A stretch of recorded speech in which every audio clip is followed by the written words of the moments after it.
여러분 세상이 땅을 취하는 방법이 무엇입니까? 땅. 땅은요 사실 힘 있는 자가 다 취하는 거예요. 네. 고대에서부터 지금까지 땅은요 힘 있는 사람이 취하는 겁니다. 그래서 수많은 정복 왕들, 정복 군주들이 있었어요. 대표적으로 누가 있죠? 알렉산더, 그렇죠. 또 칭기스칸. 어? 징기스칸. 징기스칸, 오케이. 또 광개시대. 광개토대왕, 또 나폴레옹, 맞아요. 뭐 이런 수많은 사람들이 있습니다. 네. 그래서 그 땅을 취하면 뭐하죠? 그 땅을 다스려요. 그리고 되게 우리는 뭐라고 하냐면 그 사람들은 영웅이라는 거예요. 근데 사실 그 땅을 취하려고 뭐를 합니까? 전쟁을 해요. 전쟁을 하면 누가 죽죠? 사람들이 죽어요. 근데 우리는 그런 정복 군주들에서 특히 그 나라 민족의 백성들, 민족 사람들이면 되게 자랑스러워요. 왜냐하면 예전에 다 그랬다는 거죠. 그렇게 땅을 취했습니다. 사실 이스라엘 백성들이 애굽 땅에서 탈출하고 나서 가나안 땅에 들어갔을 때 그냥 들어갔습니까? 아니면 전쟁을 했습니까? 전쟁을 했잖아요. 그 가나안 땅 백성들, 사람들 많이 죽었어요. 그래서 그것에 대해서 기독교를 비판하는 사람들은 그것에 대해서 굉장히 많이 비판합니다. 아니 하나님이란 존재라고 하나님이라며 그러면 왜 그 사람들 왜 죽어야 되냐 뭐 그런 식의 얘기를 해요. 뭐 오늘 그 얘기하려고 하는 건 아닙니다. 뭐 세계 역사의 지도를 보면 그 국경선이 100년마다 50년마다 30년마다 계속 바뀌는 걸 볼 수가 있습니다. 올해 지금도 마찬가지죠. 지금 세계가 뭐 좀 문명화되고 그랬다고 하지만 아직도 땅 먹게 하는 나라가 있어요. 얼마 전 러시아가 무슨 반도를 침략을 했죠? 네? 제가 사과면을 쓰겠습니다. 네. 그런 일들이 있어요. 뭐 정치적인 이유겠죠, 다. 네. 그러면 자 힘이 그런 힘, 파워, 육체적 그런 말고 땅을 취하는 방법 또 하나 있습니다. 뭐가 있죠? 그렇죠, 돈이요. 돈이요. 많은 돈. 혹시 땅 좀 있으신 분? 별로 없으세요? 아, 안타깝습니다. 네. 하긴 우리가 이 세상에 땅을 많이 취하는데 뭐 하겠습니까? 그렇죠?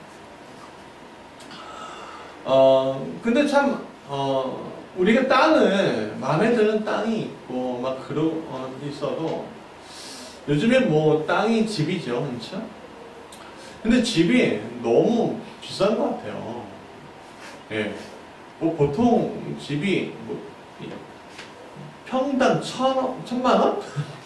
뭐 그렇게 넘어가니 이게 말이 됩니까?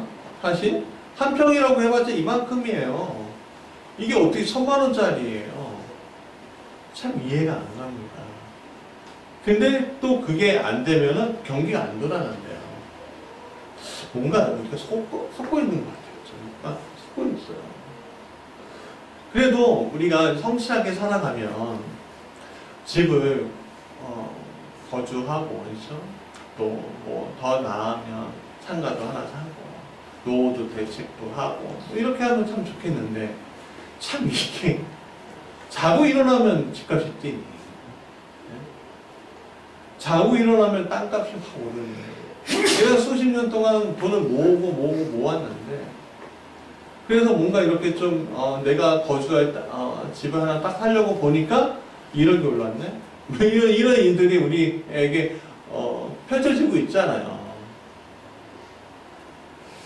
그러니까 다 같이 열심히 일하고 열심히 어떻게 보면 투자도 하는데 다 사같이 이렇게 일하는데 좀 더 자본이 있는 사람이 이기는 세상이 돼버렸어요. 그동안 수고했던 사람들은 참 구경도 못 해보고 아 이거 어떻게 해 이런 세상이 돼버렸죠. 그냥 발만 동동 구르는 거죠. 어떻게. 근데 사실 우리가 이렇게 경쟁사회에서 무엇인가 취하고자 하지만 하나님 나라는 경쟁사회는 아닐 겁니다. 그렇죠? 우리가 신명기서에 보면 희년법이 있습니다. 희년법은 뭐냐면 다시 그 자리로 돌아간다는 얘기예요. 50년이 되면. 가나안 땅은 이스라엘 사람, 하나님이 이스라엘 사람들한테 줬는데 시간이 지나면 약한 자가 생기고 강한 자가 있고 돈 많이 버는 자가 있으면 정말 완전히 뭐 문제가 생겨고 거덜나는 사람들이 있고 그런 일들이 일어나잖아요. 근데 50년이 딱 되면 원래 주인에게 돌려주어라 하는 게 기념법이에요. 그러니까 하나님의 본래 의도는 경쟁하는 구조가 아니에요. 교회가 경쟁하는 곳입니까? 아니요. 합력하는 곳이에요. 합력. 네. 합심해서 만들어내는 곳이죠.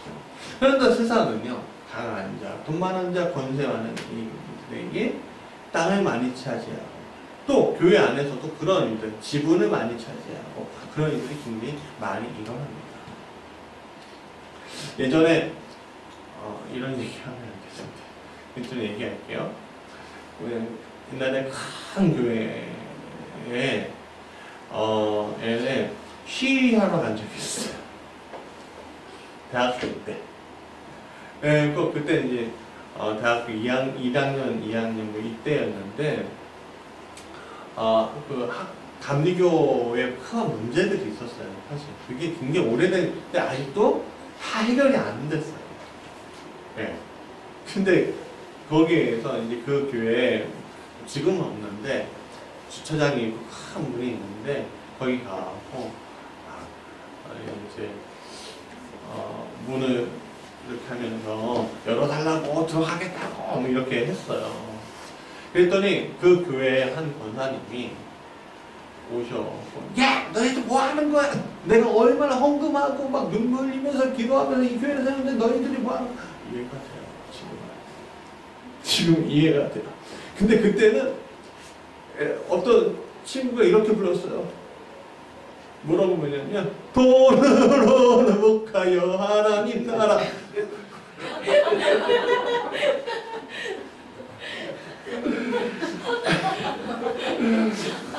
그 다음 뭐였죠?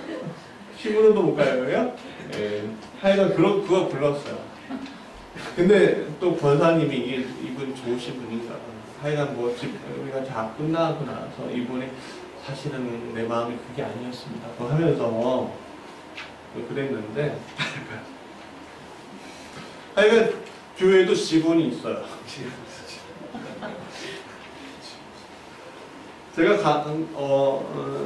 제가 요번에 광주에 어떤 교회를 갔었거든요. 우리 애들하고.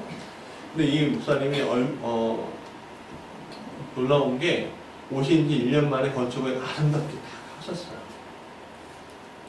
근데 목사님 너무 잘하신다고 부럽다고 어떻게 이 청림마다고 오지에 있는 교회를 이렇게 하셨냐고 하면서 하는데 기쁨과 즐거움이 있는 얘기를 할 줄 알았는데 그분이 항상 그런 얘기를 하셔서 좀 자랑을 잘 하시는 분인데 근데 속마음은 딱 얘기하시는데 눈물 없이 들을 수 없는 이야기를 하시더라고요.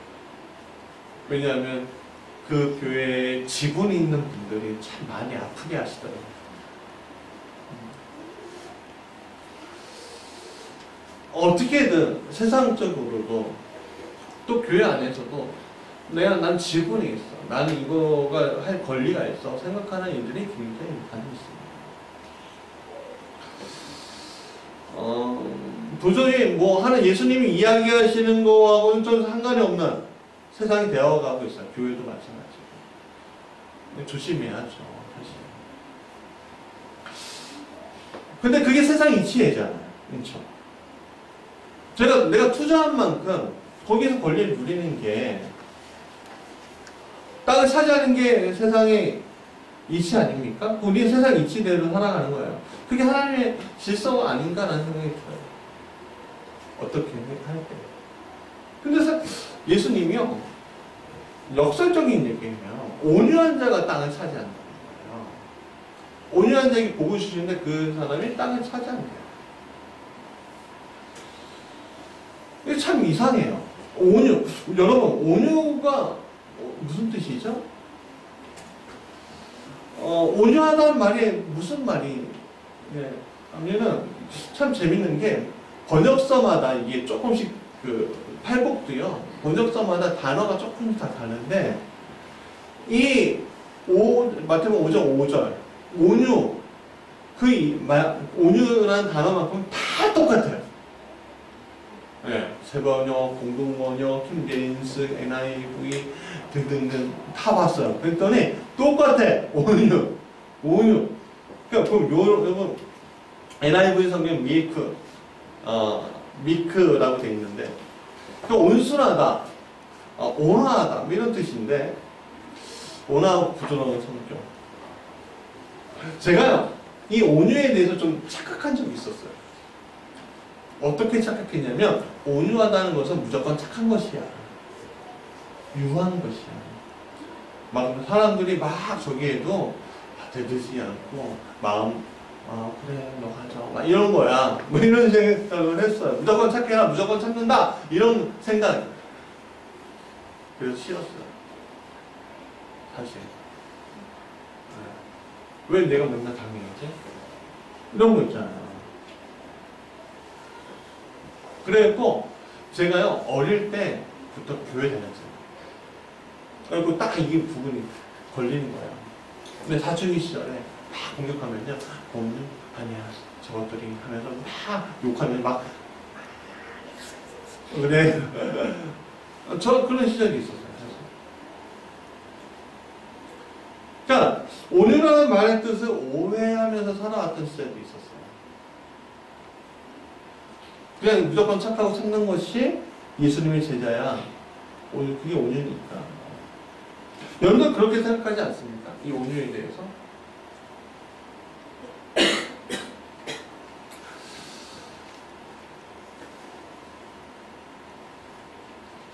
우리가 세상 사람들을 만나면 세상 사람들 우리한테 이렇게 얘기합니다. 교회 다니니까 착하네. 이렇게 얘기합니다. 그리고 어떻게 해요? 더 우대해주면 좋겠는데 더 이용해 먹어요. 그래서 야 이게 왜 그래? 그러니까 이거 공정하지 않아? 그러면은 뭐라고 합니까? 야 교회 다니는데 예수님은 그거 정도 양보할 줄 알아야지. 그래요. 여러분들 다 당해보신 얼굴이에요. 그렇죠? 아니에요?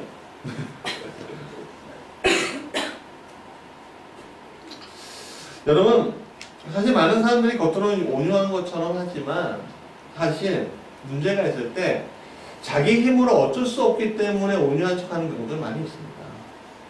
그렇지 않습니까? 성경에서는 그것을 온유라고 하지 않아요. 또 그 반대로 능력이 많은 사람들이 있죠. 자제력도 있고요. 야, 저 사람 부러워하는 사람들. 그런 사람들은요, 누가 뭐라고 해도 끄떡하지 않습니다. 왜냐하면 내가 상대보다 힘이 있잖아요. 이 정도쯤이면 잘 참아요. 저는 그게 온유인 줄 알았어요. 사실. 내가 힘이 있으면 온유하게 돼요.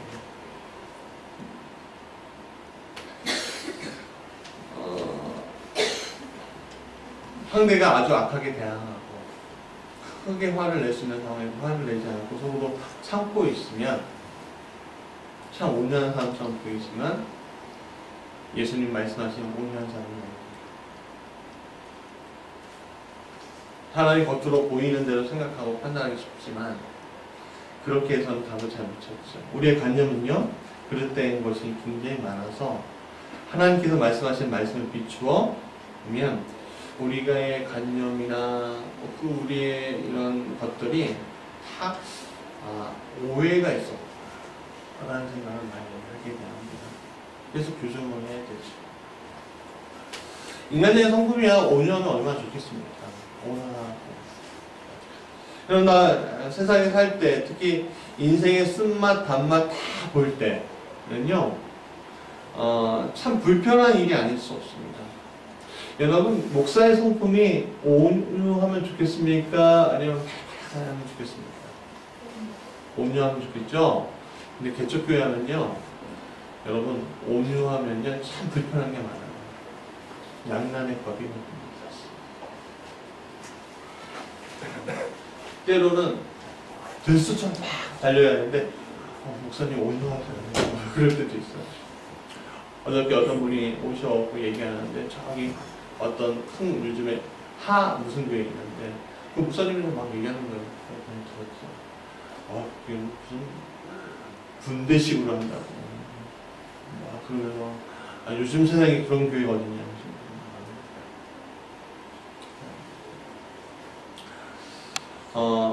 이 혹독한 세상에 온화하고 유한 성격은 특히 무엇인가 끊임없이 쟁취하고 끝없이 쌓여야만 되는 없는 사람들에게는 굉장히 불편한 성격이 아닐 수 없습니다. 영화 기생충 다 보셨어요? 안 보셨어요? 보시면 거의 다 보셨죠? 거의 다. 그 이런 대사가 있어요. 이 송강호 씨가 기택이라는 이름 이렇게 얘기합니다. 이 집 사람들은 부자인데도 착하다. 이렇게 얘기해요. 그랬더니 그 아내가 이렇게 얘기합니다. 부자라서 착한 거다. 돈이 다람이라 성격 구김살을 펴준다. 나도 돈 많으면 착해질 거다. 라고 얘기해요. 구김살이 뭔지 아십니까? 구겨져서 생긴 잔금을 구김살이라고 얘기해요. 그러니까 표정이나 성격에 서려 있는 그늘지고 뒤틀린 모습이 구김살이라고 얘기해요. 사실 걱정이 없으면 구김살도 없어요. 우리 아이들이 상처받고 자라기 원합니까? 상처받지 않고 자라기 원합니까? 사실 상처받지 않고 자라기 원해요. 근데 그렇게 자라다 보면 어떤 일이 일어나는지 아십니까? 세상에 나가고 이길 수 없을 것 같은 또 불안감이 우리한테 있어요. 왜냐하면 세상이 독특하잖아요. 그러니까 잘 자라기만 해다고 구김살 없이 하다가 자꾸 장난치는 거야. 야, 너 그렇게 하면은 매너가 없는 거야. 야, 너 그렇게 하면은 다른 사람들 불편해. 뭐 그러면서 계속 애들한테 상처를 줘. 우리한테, 애들한테. 왜냐하면 그렇게 자라야지만 나중에 세상 가운데서 이길 수 있기 때문에, 인정받을 수 있기 때문에 그렇게 얘기하는 거예요. 저도 우리 아이들 4명이지만 물론 막내는 어떻게 할 수가 없습니다. 지금 막내는. 근데 찬이나 이래나 엄청 혼났어요. 너 그렇게 하면 안 된다고. 요즘에 애들 나를 혼내는데. 그러니까 우리가 온화하고 유한 성품으로 이 세상 살아간다는 건 결국에는 내일이 걱정이 없는 사람들이 일하는 것처럼 들리는 겁니다. 온유하고 유해? 저 사람 뭔가 좀 있나 보다. 좀 힘 좀 있나 보다. 건물이 좀 있나 보다. 좀 부자인가 보다. 뭐 이런 관념이 깔려 있게 돼버려요. 사실. 네. 그러니까 우리가 그냥 보편적으로 살아갈 때 특히 예수님 당시 그 예수님의 설교를 듣는 사람들의 입장을 생각해 보십시오. 로마의 식민지 안에서 이방인의 왕의 지배를 받는 그 당시의 민중들에게는 참 이 온유하다는 건 참 쉽지 않은 일일 거예요. 어떻게든 살아남아야 되는데 어떻게 살아남으려면 어떻게 속이기도 하고 불종도 하고 그럴 수밖에 없는 거잖아요. 사실. 오늘 이스라엘 백성들이 살아가는 거하고 지금 우리가 살아가는 거하고 뭐가 다릅니까? 다를 거 하나도 없어요, 사실. 예수님 모르고 있었을까요? 아니, 모르지 않았을 거예요. 제가 지난주에 설명했잖아요. 예수님도 사역 전에 그 무리였다 라고 말씀드렸잖아요. 근데 왜 예수님 사람들이 온유하라고 했을까요? 여러분, 온유함은요, 주님을 신뢰할 때 나와요. 성경적 온유함. 온유한 복이 있나니 그들의 땅을 기업으로 받을 것이며 라는 이 세 번째 부분은요, 사실 10편 37편 11절 다시 읽어볼까요? 시작. 그러나 온유한 자들은 땅을 차지하며 풍성한 화평으로 즐거워하리로다 라는 이 말씀을 그대로 인용하신 거예요. 이거는 다시의 시입니다. 다시 지은 시예요. 이 시편의 다시는 이렇게 공부해요. 세 번역입니다. 1장 2장을 읽어볼까요? 시작. 악한 자들이 잘 된다고 해서 속상해하지 말며 불의한 자들이 잘 된다고 해서 시세워하지 말아라. 그들은 풀처럼 빨리 시들고 푸덩이처럼 사그라지고 만다. 시세워라는 단어가 있더라고요. 왜냐면 시샘하고 이런 뜻이에요. 우리말이죠. 여러분, 우리가 온유하지 못한 것은 악한 자들이 잘 되기 때문에 온유하지 못하는 거예요. 아까 전에 성으로 이야기 좀 했지만 그 1심 판결을 보면서 전 진짜 안에서 그냥 분노가 일어나더라고요. 그들이 관련자들이고 그들이 주범인데, 그러니까 그 판결을 본 유족들은 나와서 말을 잇지 못하는 것을 보면서 제 마음이 막 끌어오르더라 이거예요. 아니, 이렇게 법이 불공정할 수가 있냐 이거예요. 그러면 304명의 사람들의 죽음 누가 책임지는 거야? 그 결과를 받아들이면, 물론 1심이지만 유족들의 심정은 얼마나 피가 끓었겠습니까?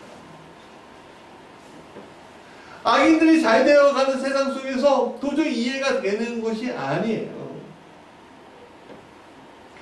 저는 이렇게 생각해요. 세월호 사건도 사실 세상이 생각하는 온유함으로 일을 처리했다면 모든 것이 오히려 묵혀버리지 않았을까? 여러분, 그런 게 얼마나 많이 있습니까? 그런 일들 우리 삶 가운데. 근데 시편은, 다윗은 잘 된다고 해서 속상해하지 말래요. 악한 자들이.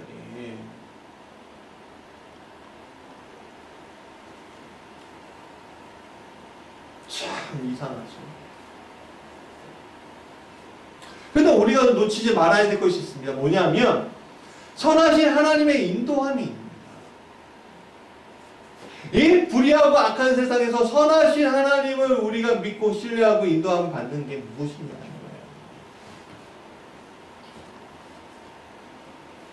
시편 37편 같이 읽어볼까요? 시작. 노여움을 버려라. 격분을 가라앉혀라. 불평하지 마라. 이런 것들은 오히려 악으로 기울어질 뿐이다. 다시 우리 안에서 이런 감정들이 주로 함정들을 잘 알고 있었어요. 내 손으로 모든 것을 해결하고자 할 때 오는 오류들은 우리는 알고 있어요. 그러나 분노하면 알지 못해요. 우리는 또 다른 상처, 또 다른 악으로 갚는 일들을 반복할 수밖에 없습니다. 그래서 예수님은 눈에는 눈, 이에는 이라는 말씀을 하지 않고 뭐라고 하십니까? 용서로 몇 번까지 하면 오해하고 계시는 거예요. 끝없이 하나님이에요. 끝없이 하나님. 용서. 그래서 주의 기도 안에 뭐가 있어요? 용서라는 단어가 있는 거예요. 그래서 오늘 우리가 이 용서의 마음을 가지고 있어야 한다는 거예요. 용서는 무엇이죠? 내가 복수하고 싶다는 감정들을 하나님께 돌리는 게 용서예요. 따는 게 아닙니다. 내가 복수하고 싶어하는 그 감정들을 살게 됩니다. 3절부터 8절까지 읽지는 않을 겁니다. 쭉 보세요. 다윗은 이렇게 얘기합니다. 그냥 주님만 의지하라. 근데 여러분 착각하지 말아야 될 게 뭐냐면 거룩한 분노조차 가지지 말라는 얘기가 아니에요. 거룩한 분노가 어디서 와야 돼요? 제가 가져다주는 모든 일들에 대해서 우리는 분노할 줄은 알아야 합니다. 그것까지 놓치게 되면 우리는 우리의 그냥 불충하는 인생인 것이 온유한 인생이 아니게 되는 거죠. 예수님이 하신 온유는 세상의 무력이나 힘으로 해결되는 것을 이야기하는 것이 아닙니다.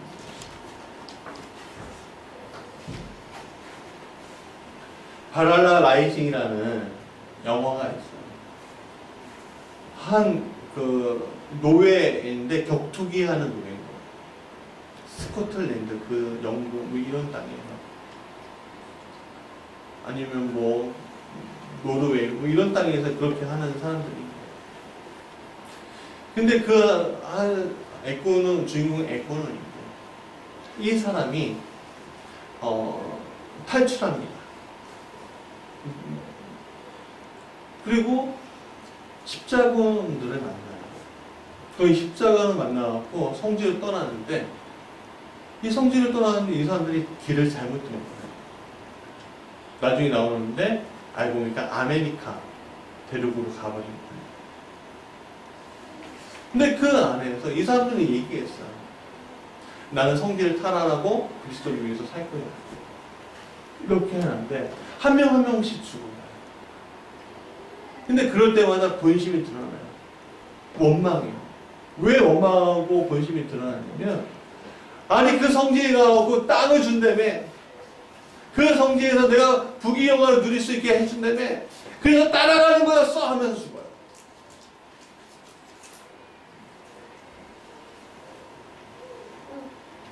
그러니까 오늘 우리가 하나님 나라를 위해서라는 구호 안에 행했던 어떤 수많은 일들이 결국에는 내 입장과 내가 가진 지분과 내가 가진 어떤 권리를 행사하기 위해서 했던 것들이에요. 그 수많은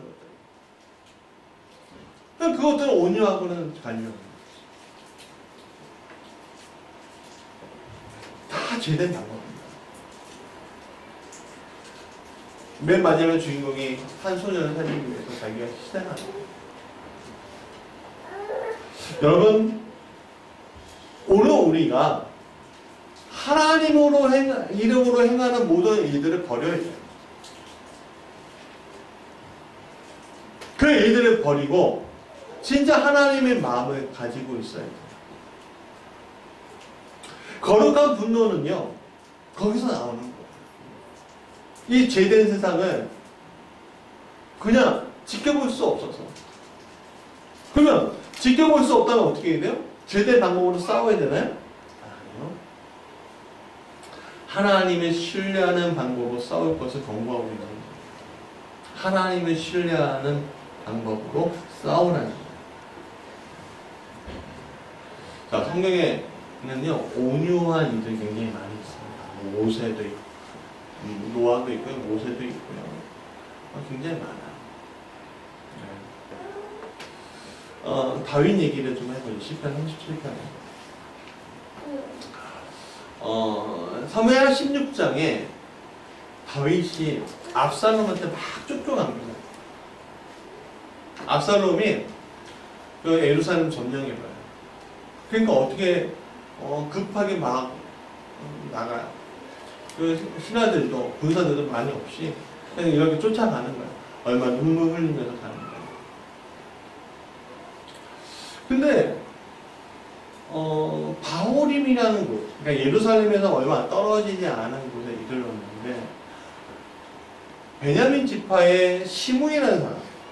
베냐민 지파가 누구의 지파죠? 사울 왕의 지파예요. 그렇죠? 그러니까 사울 왕의 신지들이에요. 거기에 시므이라는 사람이 나와. 막 욕하고 저주하며 돌을 던지면서. 그래도 일부 쫓겨나고 있지만, 도망가고 있지만, 다윗이 힘이 있을까요, 없을까요? 있었어요. 부하들이, 제가요, 저거 한순간에 확 생각을 다시 떠들지 못하게 할 거예요. 그런데, 다윗이 참 놀랍게 행합니다. 근데 저주하고 있는 거예요.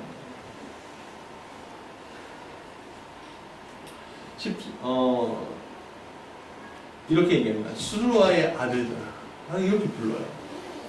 수루아의 아들은 요압이나 아비새, 뭐 이런 사람들인데, 이렇게 얘기해요. 이 일은 너희와 상관이 없는 일이다. 내 일이다. 하나님께서 다윗 자신을 저주하라고 분부하면서 저주하는 것이라면 누가 시므이를 나무랄 수 있겠느냐. 이렇게 맞대는 거예요. 그게 무슨 말이냐면, 제가 하나님께서 보내신 사자라면 내가 그것을 참고 있어야 된다. 내가 그동안 지은 죄의 결과물이다. 그런 얘기를 하는 거예요.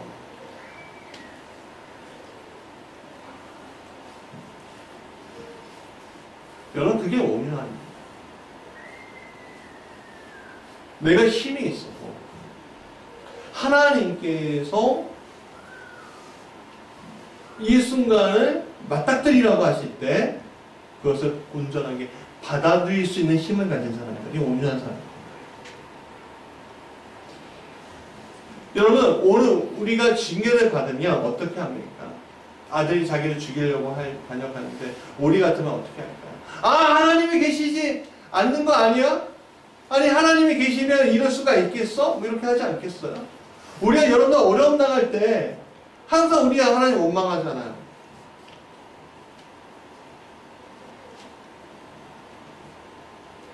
근데 다윗은요, 하나님 앞에 징계받은 것으로 자기가 여겨지고, 그래도 하나님 끝까지 신뢰하는 것으로 취해간 거예요.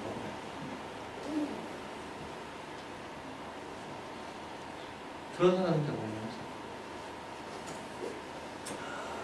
오늘 소리가 좀 길다고 말씀드렸죠? 조금 길어요. 죄송해요.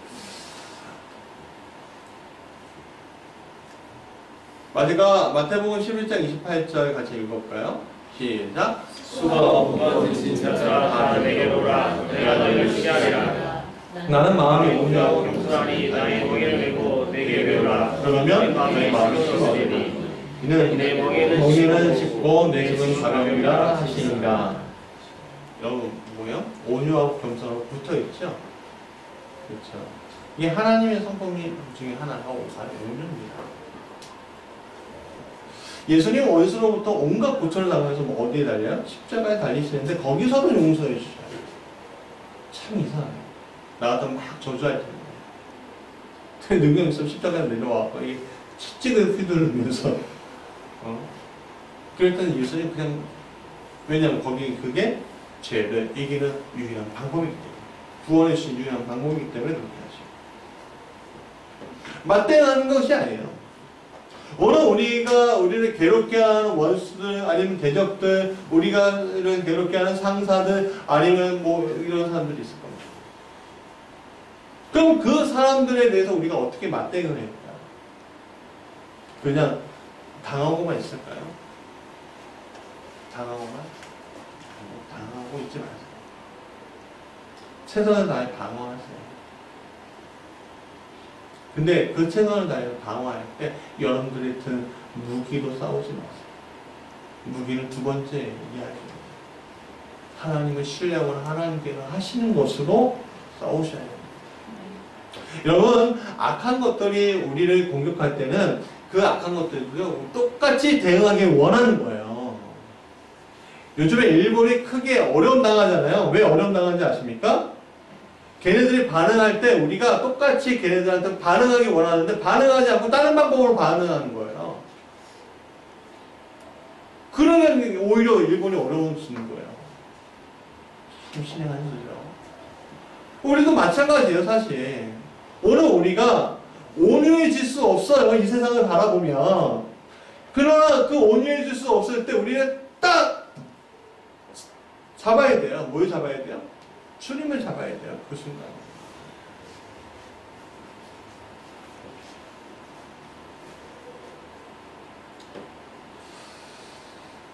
그냥 그렇게 온유합니다.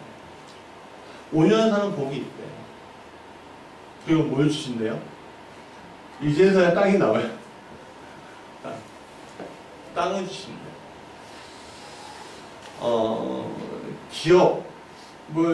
땅을 기업으로 받는다. 이 기업이란 말은 뭐냐면 상속받는다는 얘기예요. 상속받는다. 여러분, 여기에서 이야기하는 땅이 일시적인 땅일까요? 아니면 영원한 땅일까요? 그러면 여러분, 일시적인 땅도 받고 싶으세요? 아니, 일시적인 땅하고 영원한 땅 두 개가 있는데, 일시적인 땅만 우리 알잖아요. 다 이거 알잖아요. 일시적인 땅 좋아요, 싫어요? 솔직하게 저 좋아요. 저 좋아요. 여기가 500분 줬으면 좋겠어요. 하나님이 그냥 공짜로. 좋아요. 일시적인 땅. 그럼 영원한 땅 좋아요, 안 좋아요? 자, 그러면 영원한 땅 무슨 땅인지 알죠? 하늘나라. 다 알고 있어요, 이미. 그럼 일시적인 땅과 영원한 땅 둘 중에 어떤 거 취하시나요? 자, 보세요. 난 일시적인 땅 이렇게 얘기 안 할 거예요. 일시적인 땅은 좋지만 그래서 영원한 땅을 취할 거야. 이렇게 생각해요. 그럼 그렇게 취하는 거랑 일시적인 땅과 영원한 땅 같이 취할 거야. 어떤 게, 둘 중에 어떤 게 더 좋으세요? 둘 다 취하는 게 좋죠? 사실 좋아요. 그게 우리의 마음이에요. 그래서 그걸로 우리가 신앙생활을 하고 있는지 몰라요. 그러나 오늘 예수님이 얘기하신 것은 일시적인 땅을 이야기하는 거 아니에요. 일시적인 땅은 다 썩어질 땅이라고 얘기하시는데 영원한 땅을 취하라는 거예요. 그래서 예수님이 뭐라고 하셨습니까? 내가 먼저 가서 너희들에게 위해서 거처를 미리 예배하겠다라고 얘기해요.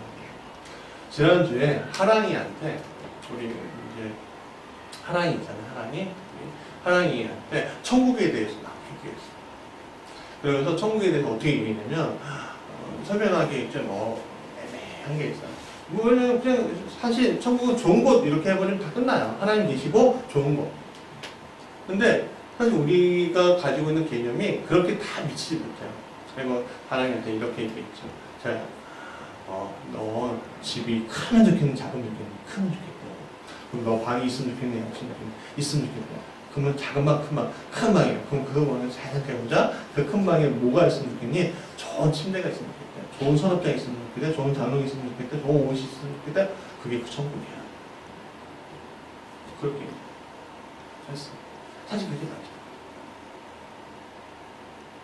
그게 맞는 거야.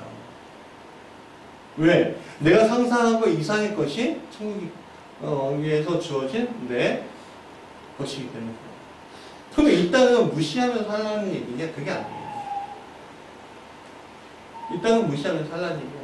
그러면 이 땅을 무시하고 하는 보면 이 땅에서 일도 하지 않고 아무것도 하지 않고 그러면 아무것도 안 하게?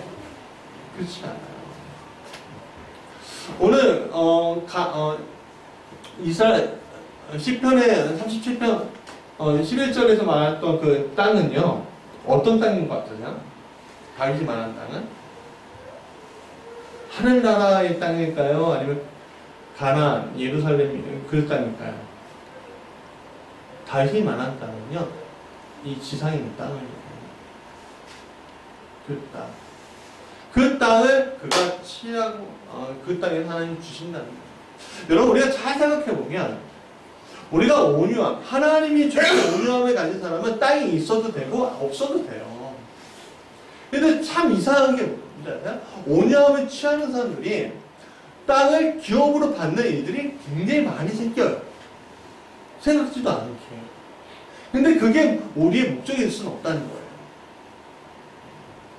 하나님 앞에 하나님께 성실한 사람들, 하나님께 헌신할 수, 정말 자기 것을 헌신하고 하나님께 드리고 정말 하나님에 의해서 살아갈 수 있는 사람들, 그런 사람들 하나님은 이 땅에서 그냥 외면하지 않으세요.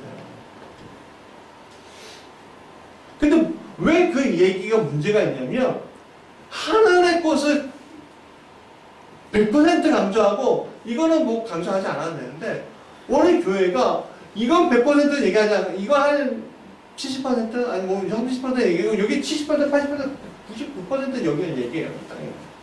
그러니까 개념이 달라지는 거예요. 땅은, 내가 온유하면 하나님께 땅을 사는데, 그러면 이 땅은, 저 500평 무슨, 그게 우리의 개념이 되면 안 된다는 걸 얘기하는 거예요. 여러분, 가나안 땅뿐만 아니라 이 세상의 땅이 하나님께서 창조하신 땅이잖아요. 그 하늘의 땅과 하나님께서 창조하신 땅이란 말이에요. 그런데 우리가 잘 생각해 보십시오. 요한계시록에 예수님께서 어떻게 하신다고요? 이 땅에 뭐가 내려온다고요? 새 하늘과 새 땅에서 새 예루살렘이 이 땅에 온다는 거예요. 새 예루살렘이 이 땅에 온다는 거예요. 그건 뭐예요? 내가 생각했던 일시적인 땅이 영원한 땅이죠. 영원한 땅은 영원한 땅입니다. 여러분 그게 믿어지십니까? 전 믿어집니다. 믿기 때문에 목사하는 건 아니요. 믿기 때문에 그리스도인이 된 거예요. 여러분 우리가 가지고 있는 것에 대한 부분들에 대해서 나를 온유하지 못하게 한다면 포기하시는 게 훨씬 나아요. 내가 쥐고 있어서 두근두근거리고 불안해하고 불안증이 쌓인다면 그게 뭐가 필요하겠어요? 없는 게 낫지. 그러나 그런 거 도피하라는 얘기가 아니에요. 오늘 하나님이 나와 함께 하시는 것을 느끼라는 거예요. 하나님 신뢰하라는 거예요. 온유라는 건 하나님이 내 안에서 역사하기 때문에 온유가 되는 거예요. 어린 양 예수 그리스도의 피로 씻음 받으니 차지할 그 땅을 여러분 구하십시오.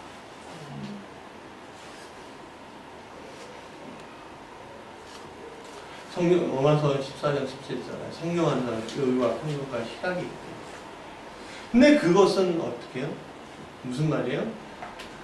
성령님을 무시하는 거예요. 여러분 제가 차지할 땅에 대해 저는 그냥 제가 차지할 땅에 대해서 그렇게 많이 고민해 본 적이 없습니다. 왜냐하면 제가 여기에 오게 된 것도 하나님께서 역사하시는 그 과정들이 있었고 또 여기 지금까지 오게 된 것도 하나님께서 하셨던 그 과정들이 있었어요. 그래서 저는 그냥 그게 믿어지는 거예요. 오늘 내가 좀 답답하고 어려워요. 그러나 제가 그랬어요. 제가 아내한테 그런 얘기 했어요. 이제 이건 조금 어려운 말이지만 기도의 문제인가 신뢰의 문제인가 할 때 제 아내한테 그랬어요. 여보, 이건 기도의 문제가 아니라 신뢰의 문제야. 내가 하나님을 신뢰하면 내가 지금 좀 공부하고 어렵고 궁핍하고 뭐 할지라도 나는 이것을 분명히 하나님의 은혜로 이겨낼 수 있어. 과정이 비록 어려울지라도. 근데 우리가 입술로 잘못하지 않고 하나님 그냥 믿고 의지하고 신뢰하기만 하면 돼. 그러면 돼. 여태까지 우리가 이렇게 살아온 거야. 여러분, 영광의 나라는 하늘에 있습니다. 그 영광의 나라를 이 땅 가운데 승리의 나라로 만드는 것은 우리의 의무예요. 예수 그리스도와 연합한 그 지체되는 우리를 이 땅에 세우신 이유가 뭐겠습니까? 영광의 나라를 이 땅에 승리의 나라로 만들려고 하는 겁니다. 같이 합력하고 하나 이루는 거죠. 어떤 걸로? 온유함으로. 온유함으로 땅을 차지하는 겁니다. 그것이 오늘 우리 무지개 교회와 한국교회 이렇게 간절히 또 세계교회 이렇게 간절히 원합니다. 자, 말씀의 결론입니다. 온유한 사람이라면 그는 이미 예수님의 거룩한 지체입니다. 그렇기 때문에 어리신 그리스도께서 이 땅의 원래 주인이시고 아니고 소유자이십니다. 그것을 인식하고 아직도 마귀의 지배하에 있는 이 땅을